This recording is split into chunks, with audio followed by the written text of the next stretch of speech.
Why are NFL players more powerful than ever before? From star pass rushers like Micah Parsons demanding a $200 million deal, to Myles Garrett, the 2023 Defensive Player of the Year, requesting a trade to chase a Super Bowl, and versatile receivers like Deebo Samuel seeking new opportunities. Trade requests are exploding across every position.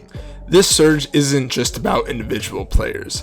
It's a sign that the entire power structure in the NFL is shifting. How did we get here? And what surprising business tactics are fueling these demands? As more players use their leverage to reshape their own careers, the league faces a new era of uncertainty and change. What connects Micah Parsons, Myles Garrett, and Deebo Samuel is more than just their talent. It's how they're shaping a new era where trade requests are the norm, not the exception. Not long ago, an NFL player demanding a trade would have been big news. Now, it's routine to see the all-pro pass rushers like Micah Parsons or Trey Hendrickson, or versatile receivers like Deebo Samuel publicly seeking moves. The list keeps growing, and it's no longer just a quarterback thing. Edge rushers, wideouts, and other top-tier players are making headlines with their demands, signaling a shift in how business gets done in the league. This isn't just about players wanting to leave bad situations. It's about a cultural change in the NFL. The old expectation was that star players would get quietly extended or rewarded for their loyalty. But now, when a player like Parsons goes public with his frustrations, posting on X that he no longer wants to play for the Dallas Cowboys,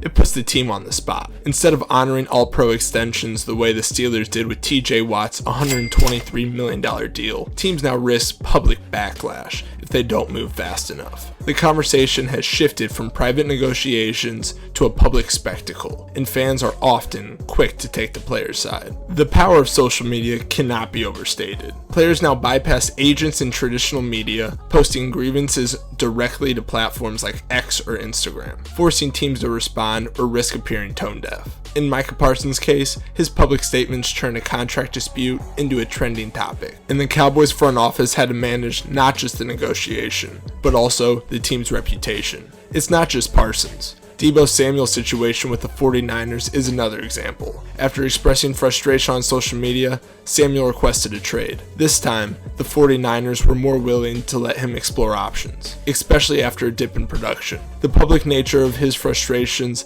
likely played a role in the team's decision to allow him to seek a move. Similarly, Myles Garrett's comments about wanting to win a Super Bowl, even though he's already signed to a major contract, shows that priorities are shifting. For players like him, it's not just about money. It's about chasing championships and shaping their own narratives. Teams are forced to adapt to this new environment. A decade ago, a player making noise about a trade might have been ignored or labeled a distraction. Now, the threat of a public relations crisis is real. Front offices have to weigh not just the football implications, but also how this story plays out in the media and with fans. The balance of power is tilting, and players know it. As more stars use trade requests to gain leverage, the business side of the NFL is changing fast. The next big factor is how guaranteed money in contracts has given players even more control over their futures. This financial shift is redefining what's possible for both players and teams. One of the biggest drivers behind this new era is the rise of guaranteed contracts. In the past, NFL deals were mostly team-friendly. Players could sign for huge numbers, but only a fraction of that money was truly secure. Teams could cut a player after a bad season, a major injury, or just to save cash, and the player would lose out on millions. Now, more players are fighting for and getting guaranteed money, and that changes everything. Take Trey Hendrickson with the Bengals. His contract is a perfect example of how guaranteed pay can shape a team's decisions. Hendrickson's 2025 cap hit stands at around $18 million, and if Cincinnati trades him, they save $16 million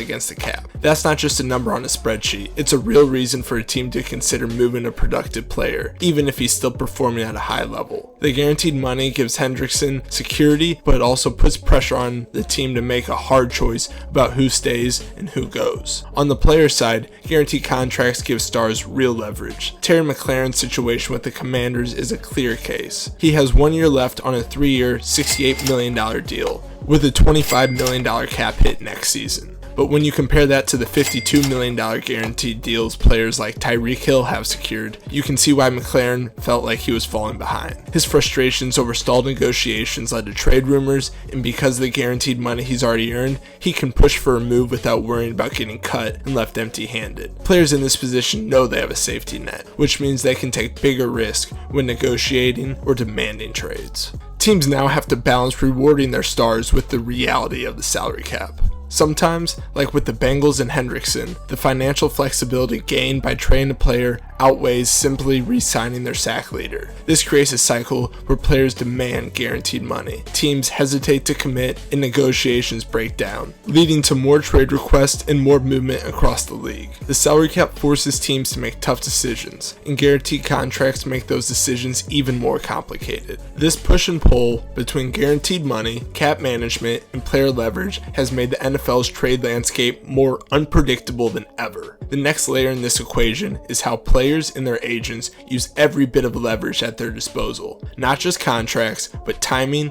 public statements, and market trends to get what they want. Trades in the NFL have become a layered negotiation, where performance is only part of the equation.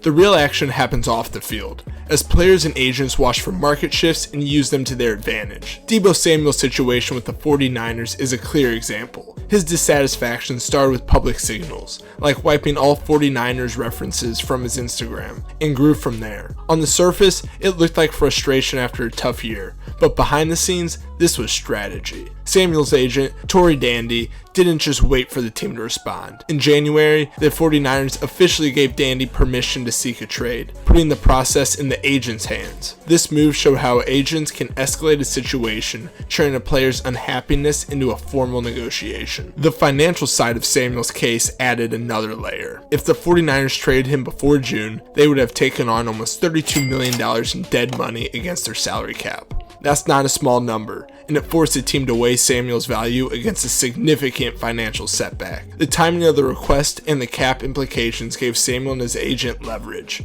making it harder for the team to ignore their demands. The agent's role isn't just about talking to other teams, it's about knowing when a team is most vulnerable, whether because of cap space, a player's contract structure, or a dip in production. It's not just financials that matter. Scheme fit can drive a player to push for a move. Preston Smith's time in Green Bay is a good example. When the Packers switched from a 3-4 to a 4-3 defense under new coordinator Jeff Hafley, Smith felt out of place. That sense of being misused became its own form of leverage. Smith's agent could point to his track record and argue he'd be more valuable elsewhere, putting pressure on the team to find a better fit. The end result was Smith moving to Pittsburgh, where the scheme matched his strengths and gave him a chance to rebuild his value. Agents play a central role in all of this. They track team needs, cap situations, and even shift in draft classes to find the right moment to push for a deal. In Hendrickson's case, the Bengals could save $16 million by trading him, so his agent can use that fact to spark interest across the league.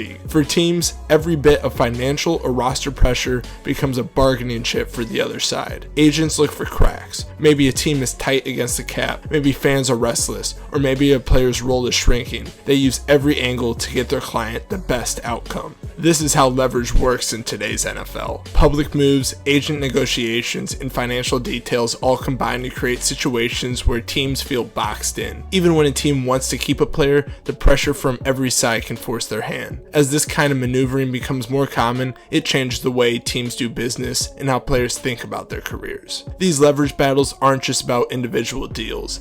They could push the league to rethink rules or change how franchises approach loyalty and team building. Next, we'll see how these shifts are setting up a new era for the NFL and what it could mean for the future of the sport. Player empowerment in the NFL is no longer just an idea. It's reshaping the league in real time. Guaranteed contracts and the influence of social media have given players more control over their future in public narratives than ever before. As stars move more freely, fans may find themselves redefining what it means to support a team as loyalty shifts from franchise to individual player. What happens next could change the league's culture for years to come. Could we see limits on midseason holds or new cap rules to curb public feuds? Which trade request surprised you the most this offseason? Drop your thoughts in the comments below. If you're interested in the contract side of the NFL, don't miss our video on NFL stars who bet on themselves and lost big. It's a deep dive into the risk behind the business of football. Thanks for watching, and we'll see you in the next episode.